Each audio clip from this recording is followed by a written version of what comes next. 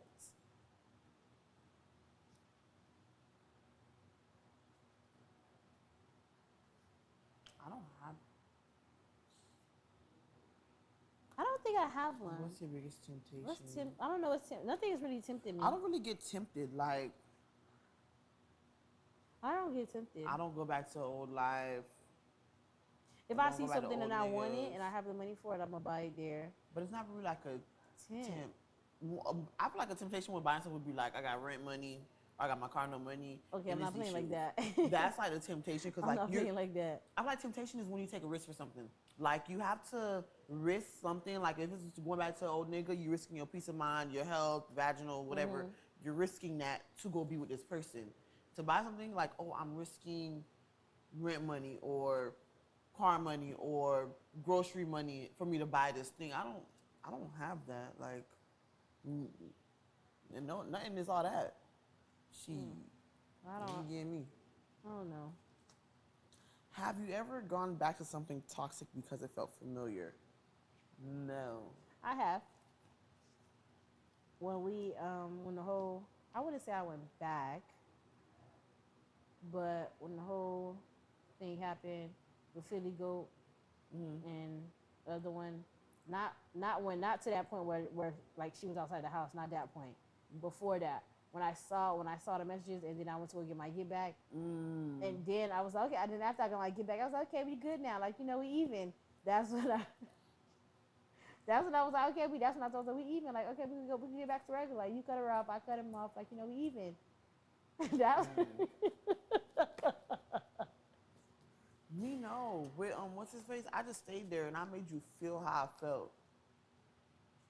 So technically, Hey, to each his own. but never broke up and went back. Absolutely not. Never broke up or went back? Nah, we didn't break up. We would still mess with each other. We Yeah, were I just both promise you, cheating. that breakup shit. I don't play them games where I'm breaking up with you in an argument. You tell me that? Taboo. We get so tempted nowadays that should keep us in a loop. Keep us in the loops. We gotta start breaking these cycles. Like we gotta know our triggers, the boredom, the heartbreak, the nostalgia, even the music. I ain't gonna lie, I delete all that shit. Music tempts you a lot. Like if we listen to music, I'm finna call my ex and I'm finna ride his dick and I'm finna show him how his new bitch ain't shit. What you gonna go what do? Got a girl at home, is you calling me? Yeah, it's like you're gonna go call your ex, ride his dick to show him that his new bitch ain't shit. Stop. I'm sorry. That one she didn't have a chance in hell, girl. You talking about Ozempic? Uh-huh.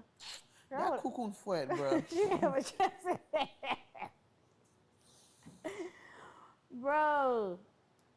Oh, this is the good one. Another reason for temptation, falling for a nigga potential. I'm gonna hold your hand when I say Bro. this. Only women do that shit. Men do. If a man is dating a loop, his homeboy told him he was a loop. You know your research and see she was a loop. You took her for what she is. And kept it like that. You may be a Nothing more. gook ass nigga for doing it. But I'm not wifing I'm no loop. I'm gonna do it because she's gonna change. I see the potential for her to stop sucking dick. You know she get down. You know she suck dick. You know how she is. And you love it. You took it for what it was. That's it. Women, I'm gonna change him. I'm gonna make him a lover man. I'm gonna make him a family kid. Nigga ass eater. See, I tell this ever since that, like, I learned like, okay, stop looking at potential. I look at this nigga for exactly who he is in my day, in my face right now, in this present day, my nigga. Because what is there? What potential? What? Potential, my. You can't go nowhere with potential. If you don't know nothing, you're not gonna get nowhere. You're gonna go and take a bar exam with potential. Darling, stop doing. Like women have to stop doing that. Potential fantasies. Exactly. Whispers. If a man couldn't feed you, you went and got pregnant by him. You think he's gonna be able to feed a child? Not even. We have the potential. We think okay, fantasies. This time around it'll be different. It's gonna be the same thing. You change for 5 minutes. Once 5 minutes are finished, bro, you get the same thing. That's equivalent to telling a nigga would it be like, oh, what you looking for in a man? They like that for 2 weeks. Yeah, 2 you weeks never up. tell them. I'll be like, I figured as I go. As we talk, I'll see. Or I just tell them to their face, so you can do it for 2 weeks and then you can change on me. No. I figure as I go. I don't have confidence about my standards. If it's one thing I don't have time, especially these new age niggas. We're not arguing about my standards. Point blank period. And I got a question for y'all to take home or to take in tonight when y'all thinking about going back to an ex or because they feel comfortable, familiar. Ask yourself, if you go back, what has really changed? Them or your boundaries? And if you do go back to the first episode of PODTOBER where we spoke about boundaries and look yourself in the mirror and let us know. Exactly. Like Haitians say, if you got a nose in your face, ou pa poale encore. you're not gonna go no more. If that's it. That analogy is referred to if you ever kick the dog in their freaking nose and they run and they don't come back fuck with you. Shun a dog for if you beat a dog ass for pissing on the carpet, he will piss everywhere but that carpet, or he won't even piss in the house no more. Exactly. That's why they say super on there if you got a nose in your face. You're not gonna go for certain shit. I ain't gonna lie, cause getting hit in your nose fucking hurt. Oh, foot on shit on top, nothing. Bro, your whole sinus fucked up. Eyes watering. Like and you're gonna go back? Sneezing up. Please. Hey. Break your glass, pick it up, and tell the glass I'm sorry, and see if it can hold the same wine or whatever again. Literally. Even if you could take that bitch for it. It's broken. There you ain't no potentially fixing nothing. Man, be honest. Who or would you text right now if no one found out? Hey, y'all drop in the comments too.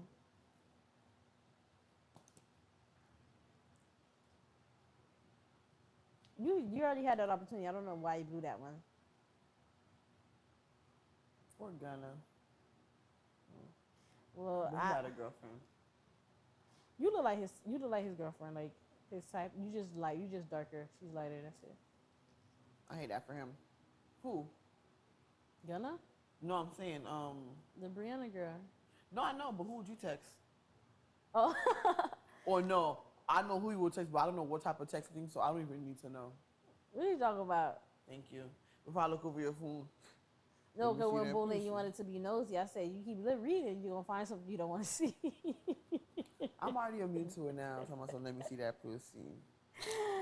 Bro, that was so funny. I didn't sit your ass and read my messages. Why you walking so slow? I'm talking to myself. This not me. And she dragging. What he called you for dragging? Not that nigga, it's a different nigga. He trying to No, come. I know, but I'm No, just I'm saying. telling them, like, not that nigga, it's a different nigga trying to come. How you calling somebody a foot drag when you don't have no car? Barely could afford a fucking renty. Boy, bye. How do you call someone with a car a foot dragger? Bro. Anywho. All right, y'all. Now let's talk about how to resist temptation and grow from it. Self-control. It's not about perfection though. You don't gotta be perfect. Just be able to control yourself. And be disciplined. Hello. If all you need in this life for people to stop trying you and for you to go far is discipline. Boundaries. Back to episode 1 of PODTOBER. Boundaries, my nigga. Everything you do boils down to your boundaries. If a man leaves you, or you leave a man because he cheats on you, he tells you some nice things, you go back to him, you give fuck, you do this, you do that. Your morals are gone. This is the window. This is your morals. You have no more of it. Replace your old coping habits with grounded ones. Journal, praying, silence, reflection. Literally, reflect. That's what, looking back and realize that this is not what I want for myself. I want better. And you know what really is a form of self-reflection? Sorry. Say it out loud. Look in the mirror and say it out loud. Literally. I literally watched the talk show earlier about a lady and how she became a millionaire and stuff. It was an assignment that my mentor gave me. He told me to watch this video, take notes on it, and try to do the assignment as towards the end. She literally go in the mirror every day and she congratulate herself and she tell herself, for me, I would be like, Alicia, I am proud of blank. She'll also apologize to herself. Alicia, I'm sorry for blank. Mm-hmm. And the third one, I believe it was, a commitment. And now you make commitment to yourself. Alicia, I commit that I will do blank. So do those 3 things. You can reflect that in the mirror every day. Hey, Alicia, I'm proud that you completed your, whatever you completed. You passed your exam. Hey, Alicia, I'm glad you passed your exam. Hey, Alicia, I'm sorry for, you talking to yourself in the mirror at this point. Yeah.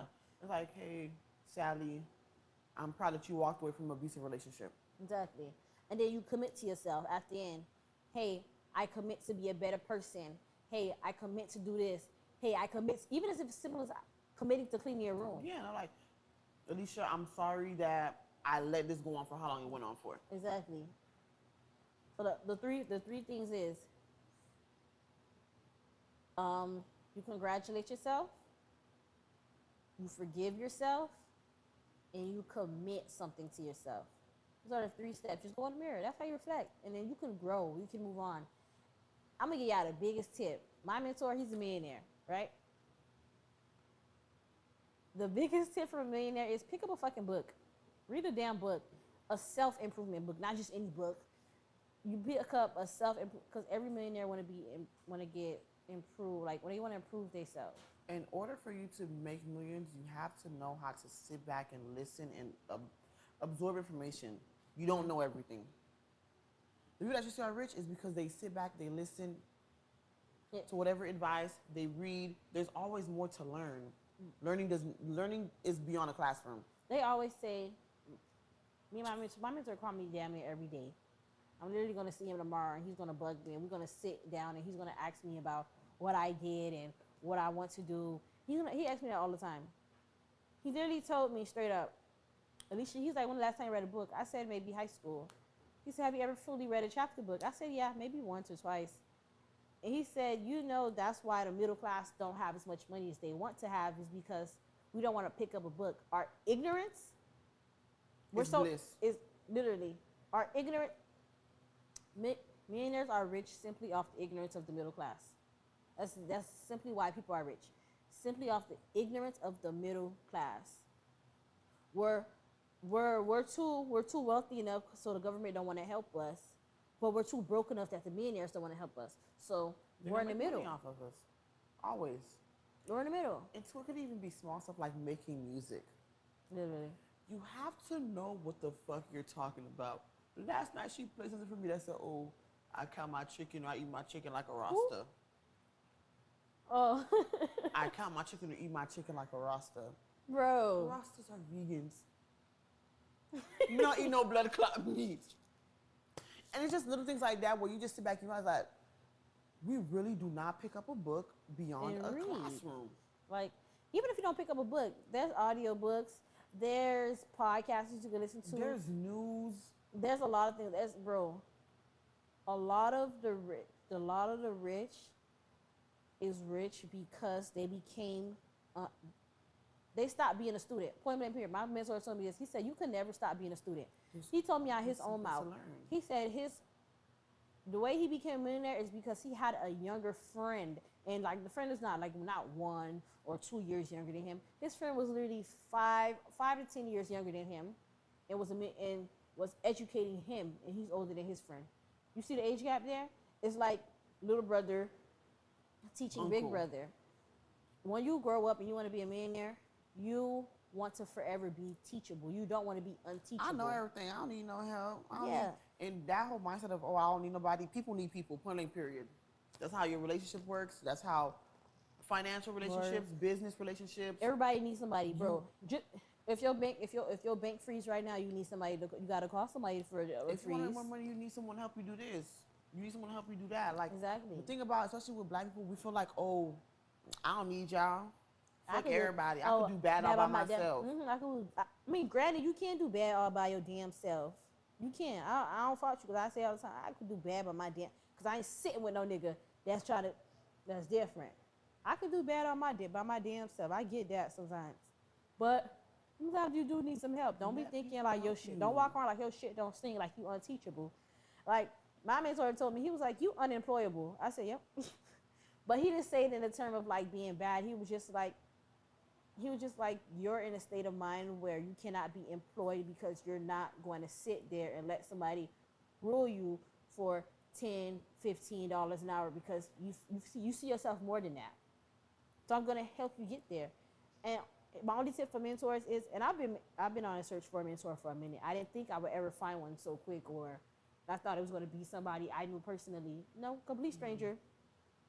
Black man, he's Haitian on top of that, and he's a millionaire. So imagine me, like, this is why I'd be like, wait and pray, because God can always give you better. I was going to ask my last check to be my mentor, right? She's a great woman. She's very educated when it comes to business. And, I love what she does, like, with her business and how educated she is. She's also an RN herself.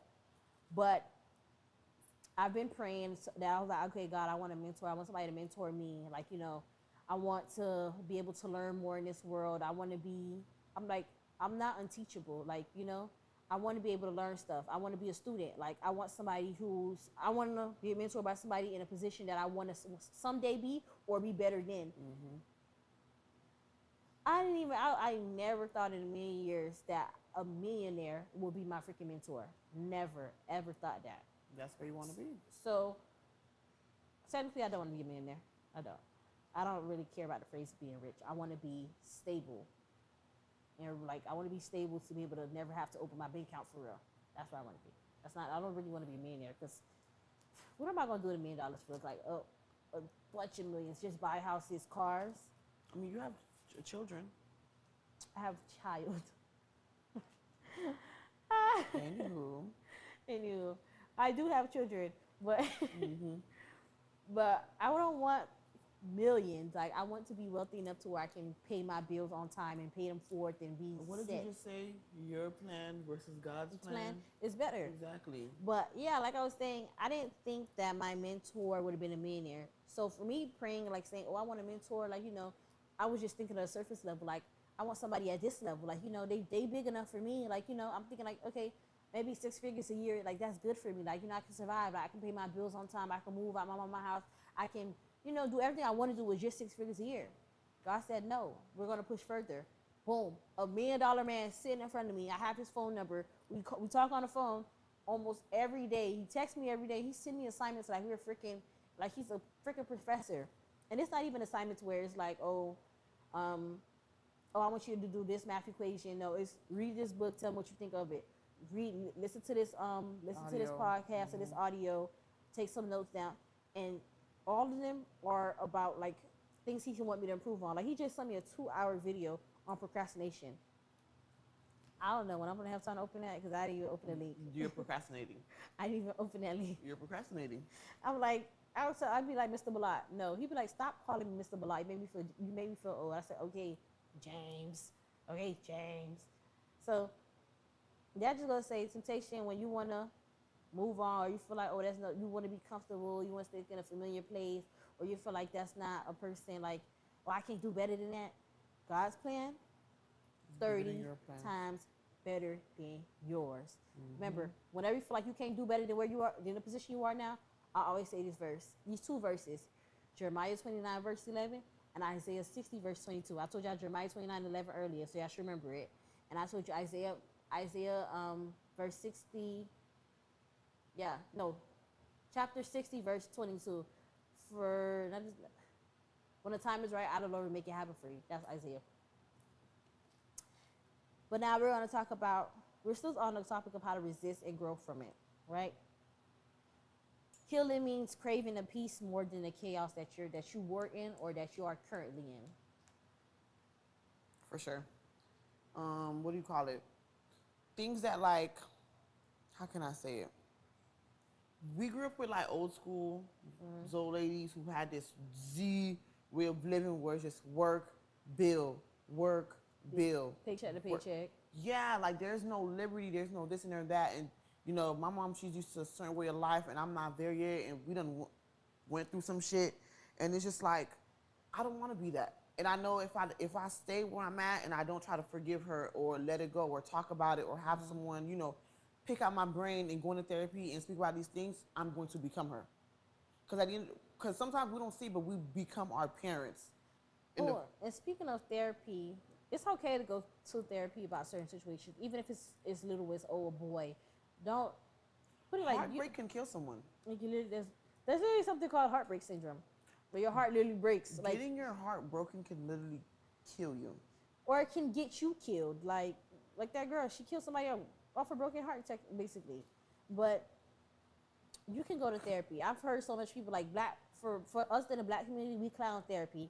People are like, well, that's for white people. That's for this. That's for that. We need it just as bad as them. Like, I'm not saying white people are better than us because they're not better, but they take things to heal. Like even things like nowadays, it's all rooted from freaking slavery. Exactly. Slapping someone while you laughing is so you let them know when massa coming. Eating chitlins is because white people thought it wasn't good enough to eat ham and good parts of meat. Ham is the ass of a pig. But your intestines were shit. That's what they were feeding slaves. Bro, even us overly seasoning food is because of slavery. Because they used to give us the raw stuff, so we had to overly season it to make it taste like something. All of that stuff is trauma, and then we keep passing down because you don't need therapy, you fine. You got a roof over your head, you got clothes, you got food in the fridge. Basic human necessities. Wow. Okay. But the real lesson here is of just avoiding temptation. It's understanding why it's a power over you. Not, I want to stay. I'm comfortable here. I love him. It's okay to love him. He don't know me. Oh, no one's going to love me like he loves me. Somebody always will. Your mom already do. Your daddy already do. Bro. There's always better. Always better. Only period. Who are you when no one's testing your growth? That's the version you need to protect. okay with that. Think of it. Who are you? I'm saying it again. Who are you when no one's testing your growth? That's the version you need to protect always. So we were talking a little bit about God. You would have thought, because this is today's Halloween, right, that we would be speaking on spooky shit, the devil, the demons. Wrong. Don't put your energy in things that don't give you good energy back. Point blank period. Exactly. Speaking of Satan and things that he do, only gonna give him clout. I'm gonna give you guys 4 Bible verses. I'm gonna read 2. Merc gonna read 2 about temptation. First one is Proverbs 25, chapter 25, verse 28. A person without self-control is like a city with broken down walls. If y'all don't understand that, think of a river dam. That is, that has cracks in it. If a dam has Water cracks, keep going. Keep going. A broken brick is your self-control. When you broken, you always gonna find ways to get through. so it's the wiggle room. Yeah, you're always gonna find ways to get through to be like, oh, but I need to do that. Ooh, I gotta text him back. Ooh, he posted to find shit. Let me go find shit. Stop liking them nigga. Stop liking them stories. Stop liking them stories. Stop liking them stories. Second verse, Matthew 26, chapter 26, verse 41. Watch and pray so that you will not fall into temptation. The spirit is willing, but the flesh is weak. Oh my gosh, we always say this in church. Die to your flesh. Even when you're ready to give your life fully to God, they say die to your flesh. Also, another thing we also say, we always fall in this one line of temptation. Follow your heart, follow your heart. And the Bible says that your heart is very deceitful. You should never follow your heart, actually. Your heart is very deceitful. That's why you need discernment. If you want to talk about something, if you don't understand a certain thing, you go to God about it. He knows. He knows. Exactly. You go to God about it, you talk about it, you journal about it, you pray on it, you get on your knees, and you go hard. Even if you don't have no words, you just sit there and you cry. Trust me. God can read your mind and he understands everything that's going on in your life. He knows because he put you in those positions for a specific reason to get you to a certain point in your life. 1 Corinthians chapter 10, verse 13. No temptation has overtaken you except what is common to mankind. And God is faithful. He will not let you be tempted beyond what you can bear. Exactly. You will not be tempted beyond what you can bear. He will never give you nothing you cannot handle. So that's why I feel like it'd be like we always say, "Oh, God gives his strongest soldiers the something battle. The worst battles, I think. Trust me, we ain't his strongest soldiers. He just know we can. He just know we can handle that. Exactly. He will not give us something we can't handle. Point blank. Period. He loves us too much to watch us fail and fall. But that's only if you follow him, though. I don't know about all you atheists and people that don't. Whether religion. But yeah. Next verse, please. How you pronounce that? Galatians. Okay, I was about to say pronounce the T, like how you pronounce it in Artesia. Galatians chapter 5, verse 16. So I say, walk by the Spirit, and you will not gratify the desires of the flesh. Yes. There you go. Die to your flesh. That's literally saying die to your skin. Like, you live within Jesus. Like, walk with God and die to your flesh, because again, your heart is very deceitful. Exactly. What your eyes see, like the way you see things is not how God see things. Y'all see things in 2 different lenses, always. I actually heard that from my mentor not too long ago. Like on Monday, actually, he was like, we see things in 2 different lenses. Mm-hmm. How a 55-year-old may see something, a 21-year-old may see something different. Same with God. How you see something is not how God sees it. You may see that as the worst situation in your life, and God sees it as the situation that's going to make her the greatest person ever. You may see it as the best season in your life. God is like, I'm about to pull you out of here. We gotta get some work. This not where I want you to be. I got something better for you. You might think this the best nigga ever. Like, we're going to get married and everything. God is like, wrong. That's not your man. Boop. And please don't stay with men because they're nice or they're good or they're just in the... Literally. Ooh. Temptation always come, but the version of you that is healed, she doesn't chase what drains her. Okay? Stop going back. Period. Whether it's eating habits, whether it's a man, shit, even family, even work. If it drains you, if it sucks the energy out of you, if it feels like a succubus, leave it alone. Leave it. Deuces. If you and a man, you may think you love him so much, but it don't align with your religion, leave him alone. Exactly. You cannot change these men. If men is an atheist or if he's a gay demon, you leave him alone. Hello. Protect your peace like it's your last prayer. Because once you get a taste of peace, chaos is real cheap. Okay? And remember, not everything that calls your name deserves an answer. Okay. Not every man that texts your phone deserves an answer. Not every man that takes you out deserves sex. They don't deserve. Discipline. Actually, no man deserves no bun. They ain't your husband. No man deserves no buns, okay? Lock it down. But all right, besties, that is the end of actually Podtober and the end of this episode. So we want to end this episode of Podtober with our final chapter. Thank you everyone for riding through the spooky, soulful, and spicy side of the month with me and Merc. Of course. Starting next week, we're back to our regular schedule every Tuesday at 7 p.m. Same energy. Same honesty. Just no Friday drop. So don't miss it, besties. And we are... out. Happy Halloween. Ooh, shit. Peace up. A-Town.